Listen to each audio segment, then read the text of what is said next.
Bonjour, violence contre violence, violence policière contre voitures de police en flammes. Les manifestations contre la loi travail de ces 2 derniers mois donnent lieu à une très âpre guerre d'images.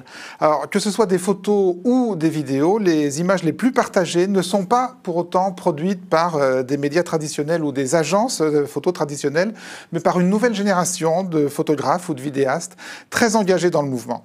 Alors, engagés professionnellement, engagés politiquement, les deux à la fois, est-ce qu'il est possible de tracer une frontière entre les deux? Et autre question, l'abondance de ces images ne dénature-t-elle pas le mouvement? Ce seront les questions que nous vous poserons sur ce plateau, Justine. Avec 4 invités aujourd'hui. Donc Gaspard Glantz, vous êtes vidéaste et fondateur du site Taranis News, un site de reportage vidéo et photos spécialisé dans la couverture des mouvements sociaux, dont on a vu beaucoup d'images et de vidéos circuler ces dernières semaines. Manon Cadoré, les gens vous connaissent mieux sous le nom de Noman. Vous êtes donc photographe, membre du collectif de photographes Œil, qui produit des reportages engagé sur des sujets sociaux, c'est comme ça que le collectif se définit. Le week-end dernier, vous avez eu la surprise de recevoir un arrêté vous interdisant de vous rendre à proximité des cortèges des manifestations contre la loi travail, arrêté qui a finalement été retiré par la préfecture, et donc à cette occasion, on a encore un peu plus parlé de vous.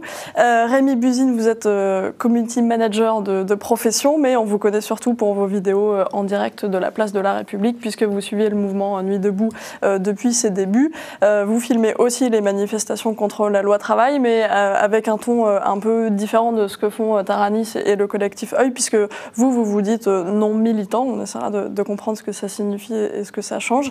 Enfin, Alexandre Langlois, vous êtes gardien de la paix au renseignement territorial et secrétaire général de la CGT Police. Alors d'ailleurs, je vous ai demandé avant l'émission, je ne comprenais pas bien, gardien de la paix au renseignement territorial, ça veut dire que vous êtes dans votre département, les Yvelines, celui qui négocie avec les manifestants, qui discute avec les manifestants du dispositif policier qui sera le plus adapté à la manifestation qui va se dérouler. Voilà, c'est bien ça. Tout à fait, c'est bien résumé. Et, pour résumer, on est les héritiers des renseignements généraux pour la gestion des manifestations. Voilà, d'accord. Donc on est évidemment au cœur du sujet. Alors je disais que le mouvement depuis le début avait été émaillé d'images de violences policières. On va peut-être revoir les principales, Justine. Celles qui ont en tout cas le plus circulé peut-être. On peut mentionner d'abord la vidéo de ce lycéen de 15 ans qui avait été frappé d'un coup de poing par un policier à quelques centaines de mètres du lycée Henri Bergson dans le 19e arrondissement de Paris. Ça se passait à la fin mars 2016. C'est donc la vidéo qu'on voit derrière nous, avec ce lycéen d'abord relevé puis frappé qui retombait à terre.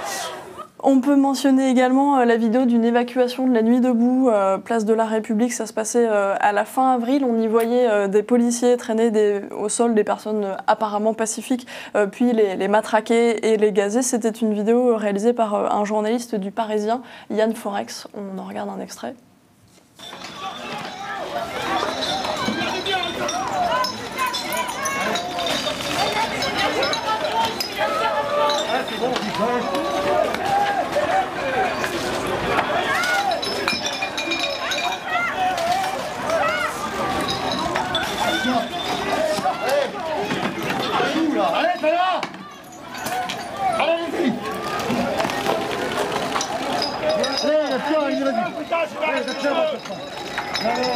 Tu viens de m'arracher des cheveux.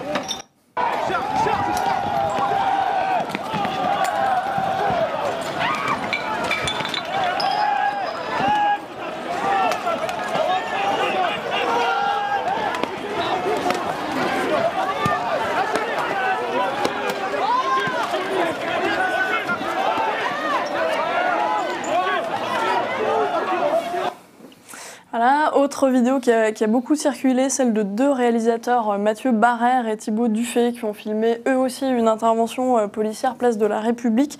Ça se passait fin avril également. Et alors, qu'ils pensaient en fait simplement filmer des CRS en train de se déployer. Ils se sont rendus compte au montage qu'ils avaient en fait également capturé en arrière-plan, donc là on distingue assez mal, hein, ça se passe en arrière-plan sur la droite, l'image d'un homme qui était frappé par des CRS alors qu'il était manifestement au sol et maîtrisé. Et donc ils montraient dans une seconde partie de leur vidéo plus en détail ce qui se passait à ce moment-là. Ils ont zoomé sur l'arrière-plan. Ils ont zoomé sur l'arrière-plan, on voyait d'abord un coup de poing, ensuite une gifle, et puis voilà, il y avait d'autres images encore derrière. La vidéo s'appelait « On ne sait jamais ce qu'on filme ». Enfin, on peut citer une dernière image très remarquée et très commentée, celle d'un coup de pied d'un CRS le 14 avril à une cliente de café à Paris, une cliente qui protestait contre les gaz lacrymogènes lancés contre des manifestants. Ici, on voit la vidéo, mais c'est surtout une photo du moment précis où le CRS donne un coup de pied, une photo prise par Yann Schmidt-Wittler qui a beaucoup circulé et qu'on voit ici. Voilà. Et alors, nos invités d'aujourd'hui ont aussi capturé quelques scènes du même ordre. Oui, au fur et à mesure de toutes les manifestations couvertes. Alors, chez Taharanis, vous avez notamment publié une vidéo en forme de compilation sur les violences policières pendant l'état d'urgence.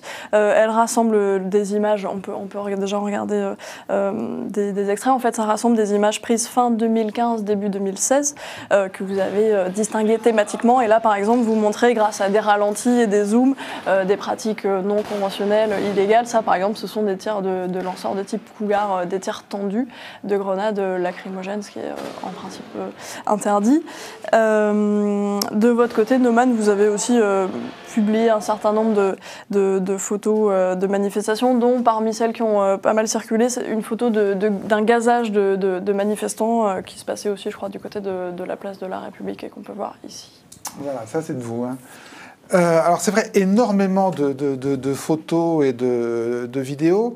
Alors je suis curieux de savoir ce que vous en pensez, puisque vous êtes à la fois policier et en même temps militant CGT. On sait que la CGT est très engagée contre la loi travail aussi. Et quand vous voyez cette abondance de la manière dont sont abondamment documentées les bavures policières, c'est le flic ou c'est le militant CGT qui prend le pas en vous? C'est-à-dire que vous trouvez que c'est un travail de documentation normal, ou vous trouvez que nos camarades ici présents sont un peu des journalistes anti-flics?